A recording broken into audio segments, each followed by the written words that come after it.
Ամփոփ տեղեկատվությամբ իրական լուրերը շարունակում է իր աշխատանքը, տաղավարում կաշխատի Յուրա Վահանյանը, բարի ուշ երեկո։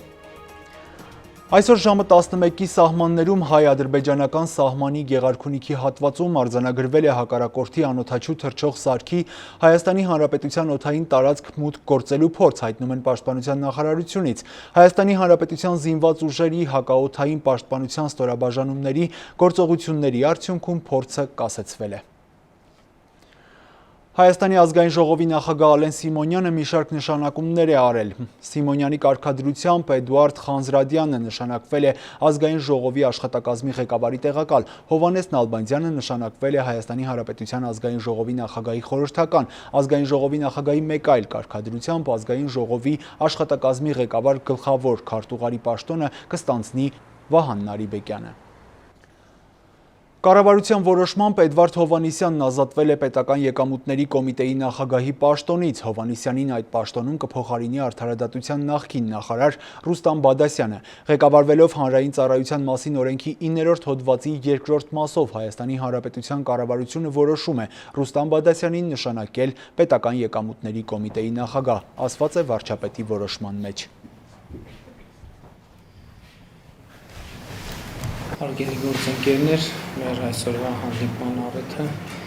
պետական եկամուտների կոմիտեի նոր նախագահի նշանակումն է եւ ես նախ ուզում եմ պարոն Հովհաննիսյանին շնորհակալություն հայտնել պետեկամուտների կոմիտեի նախագահի պաշտոնում իր գործունեության համար։ Իհարկե պետեկամուտների կոմիտեի գործունեության մեջ մենք էական եւ տեսանելի առաջընթաց եւ փոփոխություններ ունենք, բայց կա մի ճշմարտություն, որ փողը երբեք շատ չի լինում եւ մեր պետությունը զարգացման յուրաքանչյուր հանգրվանում, այս հանգրվանում առավել եւս ունի ավելի արդյունավետ ֆիսկալ քաղաքականություն վարելու կարիք։ Ես ուզում եմ բարձր գնահատել մեր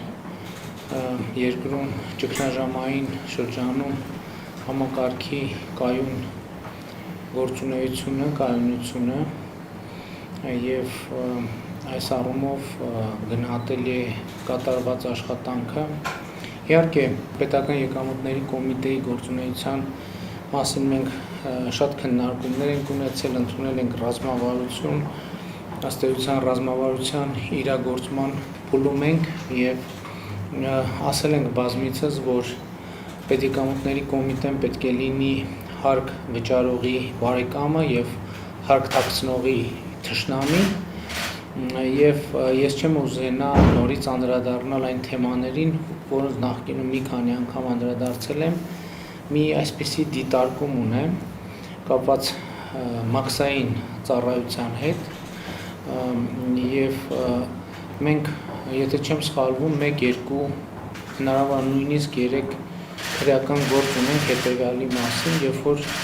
մաքսային կետով բեռները անցել են այնպես, ինչպես օրինակ կանցնեին,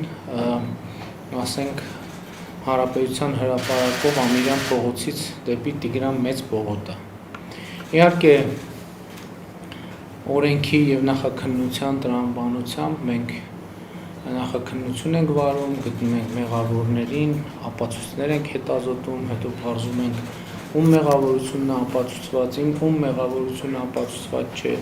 հետո գալիս ենք այն եզրակացության, որ այդ գործի մեջ մեղավոր են այդ օրվա հերթափոխի 2 կամ 3 ծառայող։ Ես ուզում եմ ասեմ, որ այս տեսակետը կտրականապես չեմ կիսում, որովհետև ես չգիտեմ քրեական դատավարության կամ քրեական օրենսգրքի տրամաբանությամբ ով է մեղավոր եւ պատասխանատու, դա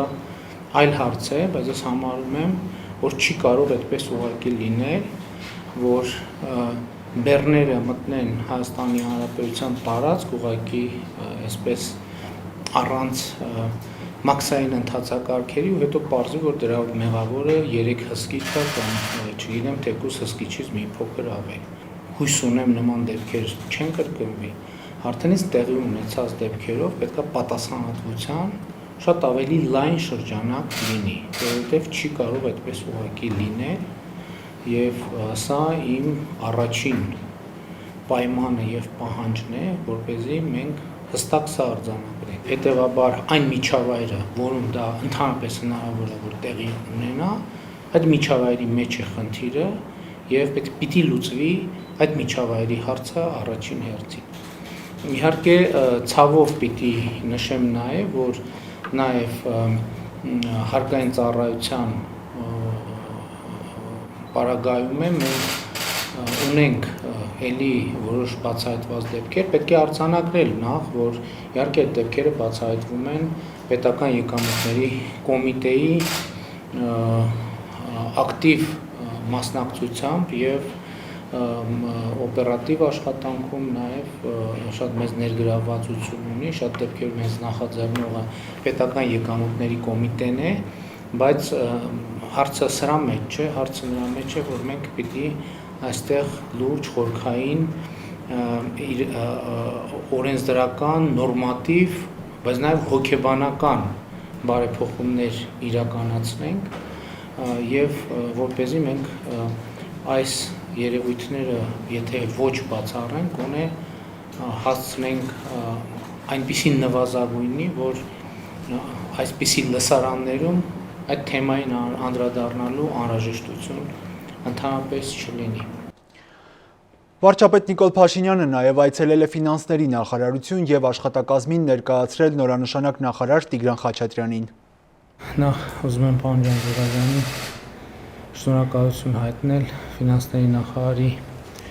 կարգավիճակում իր կատարած աշխատանքի համար։ Ես ուզում եմ ընդգծել ճգնաժամային շրջանում մեր ֆինանսական համակարգի բնականon գործունեության պահպանումը եւ նախարարության եւ ուզում եմ ասել, որ դա շատ կարեւոր է եւ գնահատանքի արժանի։ Իհարկե ոլորտում մենք ունենք շատ կարեւոր հարցեր, որոնց վերաբերյալ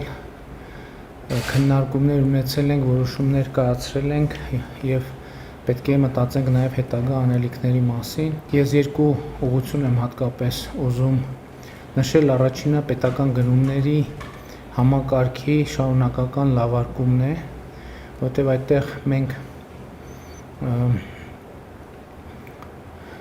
երկու կարևոր խնդիր ունենք։ Առաջին խնդիրը, որպեսզի մենք մեր նպատակները, ընդունված ծրագրերը կարողանանք արդյունավետ կերպով եւ հնարավորինս օպերատիվ եւ որակով իրականացնել, մյուսը այնպես անել, որ այս նպատակադրումը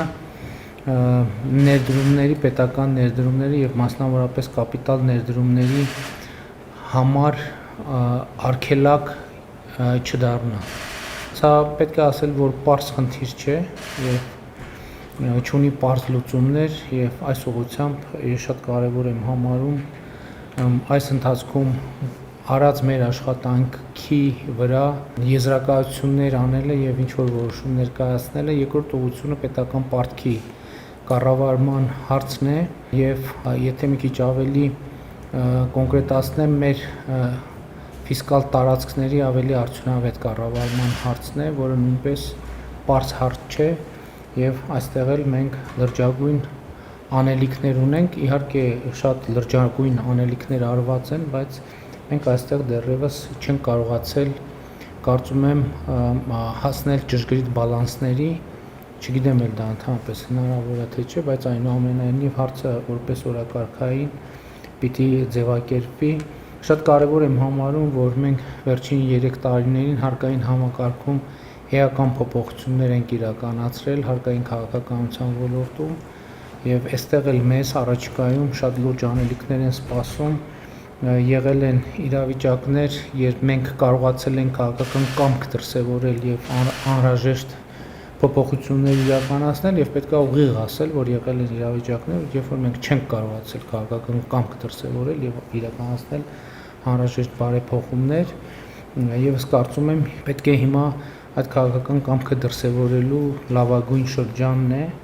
երբ մեր երկրի առաջ արկա մարտահրավերները մեր հանրությանը ես բոլորիս ավելի ընկալունակ են դարձնում բարեփոխումների եւ արդյունավետության բարձրացման կուրսը անշեղորեն շարունակելու այդ ուղղությունը։ Վարչապետ Նիկոլ Փաշինյանը օգոստոսի 5-ին աշխատանքային այցով կմեկնի Իրանի Իսլամական Հանրապետություն, այս մասին հայտնում է կառավարության պաշտոնական կայքէջը։ Հայաստանի վարչապետը հանդիպում կունենա Իրանի նորընտիր նախագահ Էբրահիմ Ռայիսիի հետ, հաջորդիվ Նիկոլ Փաշինյանը կմասնակցի Իրանի նախագահի երթմնակալության պաշտոնական արարողությանը։ Հանրապետության նախագահ Արմեն Սարգսյանը հանդիպում է ունեցել Հայաստանի մարդու իրավունքների պաշտպան Արման Թաթոյանի հետ։ Նախագահն ու մարդու իրավունքների պաշտպանը քննարկել են հայ-ադրբեջանական սահմանին տիրող իրավիճակը կապված սահմանային բնակչության իրավունքների խախտումների հետ։ Արման Թաթոյանը հանրապետության նախագահին է ներկայացրել Գեղարքունիքի, Սյունիքի եւ Արարատի մարզերում մարդու իրավունքների պաշտպանի փաստահավաք աշխատանքների բողոքների քննության արդյունքները։ Փաստերն ապացուցում են, որ ադրբեջանական զինված ուժերը պարբերաբար հրահրում են հրաձգություններ, իսկ Հայաստանի զինված ուժերը կատարում են բնակչության պաշտպանության գործառույթ։ Մարդու իրավունքների պաշտպանը տեղեկացրել է, որ ադրբեջանական զինված ուժերի կողմից այդ խախտումների փաստերն արդեն ներկայացվել են Հայաստանում գործող միջազգային կառույցներին եւ հավատարմագրված դիվանագիտական առաքելություններին։ Նախագահն ու մարդու իրավունքների պաշտպանը մտքեր են փոխանակել ստեղծված իրավիճակի շուրջ։ Մայրաքաղաքում շարունակվում են անօրինական շինությունների քանդման ապամոնտաժման աշխատանքները, կադրերին կարող եք հետևել առանց մեկնաբանության։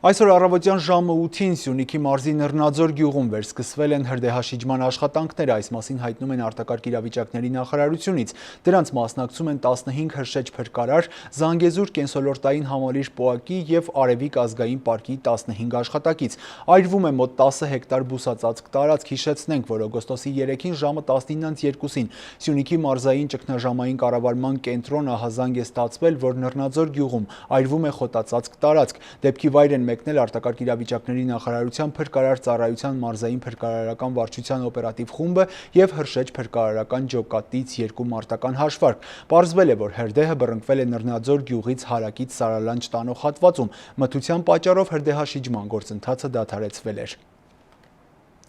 Երեք աշխատանքային այցով Մարտունիում է եղել Արցախի Հանրապետության նախագահ Արայիկ Հարությունյանը։ Նախագահ Հարությունյանը տեղում ծանոթացել է պետական եւ բարեգործական միջոցներով կատարվող շինաշխատանքներին, ապա շրջանի պատասխանատուների եւ ակտիվի հետ քննարկել սոցիալ-տնտեսական խոշոր նախագծերը, անվտանգության երաշխիքները եւ առաջիկա անելիքները։ Պարտությունը ճակատագրական չէ։ Քաջություն ունենալ, շարունակել դա է կարևոր։ 30 տարվա ընթացքում ունեցել ենք եւ հաղթանակ, որը ես կանվանեմ ժամանակավոր հաջողություն, որտեղ եթե հաղթանակը վերջնական չէ, դա չի կարող հաղթանակ լինել, ունեցել ենք անհաջողություն, դա պարտություն չէ, բայց մենք պետք է գտնենք, վերագտնենք մեզ, շարունակենք մեր պայքարը, որտեղ ոչ միայն մեր այսօրվա աշխատանքով պայմանավորված է մեր առօրյան, մեր կյանքն ու գործունեությունը, մեր երեխաների, այլ սերունդների ճակատագիրը։ Իհարկե երկու կարևոր թեմայի նորից անդրադառնամ՝ անվտանգություն եւ կարգավիճակ։ Տարածաշրջանը այնպիսին է, որ մենք ինքնուրույն միայնակ ի վիճակի չենք ապահովելու խաղաղություն, այսինքն անվտանգություն, եւ այստեղ ռուսական զորքի արկայությունը ոչ թե պիտի լինի ժամանակավոր, այլ մշտական։ Եթե չլիներ տարածաշրջան մուտքը ռուսական զորքի, ապա շատ ավելի ուրիշ ճակատագիր մենք ունենայինք։ Կան հիմար տարբեր մեկնաբանություններ, որոնք իրենց արդարացնելու կամ մեղք ուրիշի վրա բարթելու համար տարբեր բաներ են ասում։ Միանշանակ ուզում եմ իմանալ, դավաճան չի եղել, դավաճանություն չի եղել, մենք կռվել ենք աշխարհի դեմ, ունենալու շատ սահմանափակ հնարավորություն։ Որևէ մեկի վրա հույս չդնեք, որ այդ մեկը գալով կարող է այս երկիրը փրկի, չէ, փրկողները մենք ենք, այստեղ ապրողները։ Մենք ուրիշ բարեկամ չունենք։ Դրա համար մենք պետք է գիտակցենք մեր անելիքները։ Սկսում ենք Արցախի ամենախոշոր ներդրումային ծրագիրը։ Չարեկտար գետավան հատվածում կկառուցվի 18.5 մեգավատանոց հիդրոէլեկտրոկայան, մոտ 25 միլիոն դոլար ներդրումային չափով։ Այն իրականացնելու առաջին փուլում Արցախի ներդրումային հիմնադրամը, իսկ որոշ ժամանակ անց դառնալու է բաց բաժնետիրական, որպեսզի բոլորը հնարավորություն ունենալ դառնալ բաժնետեր, փայատեր։ Ինչի ենք դա անում, որտեղ եթե մինչև 22 թվականի նոյեմբեր ամիսը մենք չկարողանանք էլեկտրաէներգիա արտադրող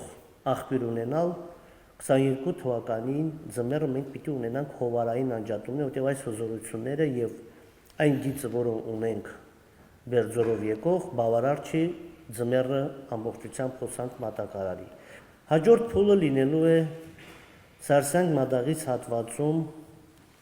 պլանավորված, բայց ժամանակավոր հետաձգված մյուս խոշոր պրոյեկտը, որի հզորությունը լինելու է հիդրոէլեկտրոկայանի 25 մեգավատ, իսկ ներդրումային ծավալը մինչև 40-45 միլիոն դոլար հասնող։ Թողարկման այս հատվածում անդրադառնանք համավարակի թվերին։ Հայաստանում այսօր հաստատվել է կորոնավիրուսային հիվանդության 280 նոր դեպք, 149 քաղաքացի առողջացել է, վարակման 4 դեպքերն էլ ավարտվել են մահվան ելքով։ Այս պահին փաստացի բուժում է ստանում 4808 պացիենտ, ընդհանուր առմամբ կատարվել է 1,364,854 թեստավորում։ Իսկ Արցախում մեկ օրում կատարվել է 56 թեստավորում, արձանագրվել է կորոնավարակի 4 նոր դեպք։ Այս պահին այստեղ ստացիոնար բուժում է ստանում 8 վարակակիր։ 2021 թվականին Արցախում կորոնավիրուսի լաբորատոր հայտնաբերման նպատակով իրականացվել է 10,476 քաղաքացու հետազոտություն, որից միայն 971-ի մոտ է արձանագրվել թեստի դրական պատասխան։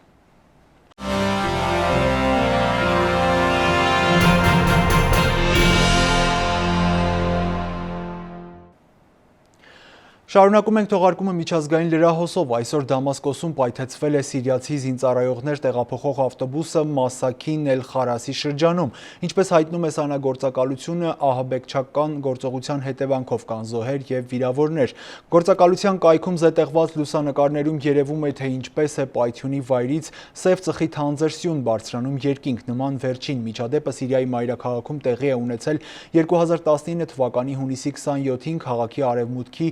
ավտոմայրուղում։ Այն ժամանակ ոստիկանական վարչության տվյալներով վիրավորվել են մի կին և մի աղջիկ, որոնց տեղափոխել են հիվանդանոց։ Պայթուցիկ սարքը դրված է եղել կայանման ավտոմոբիլի մեջ։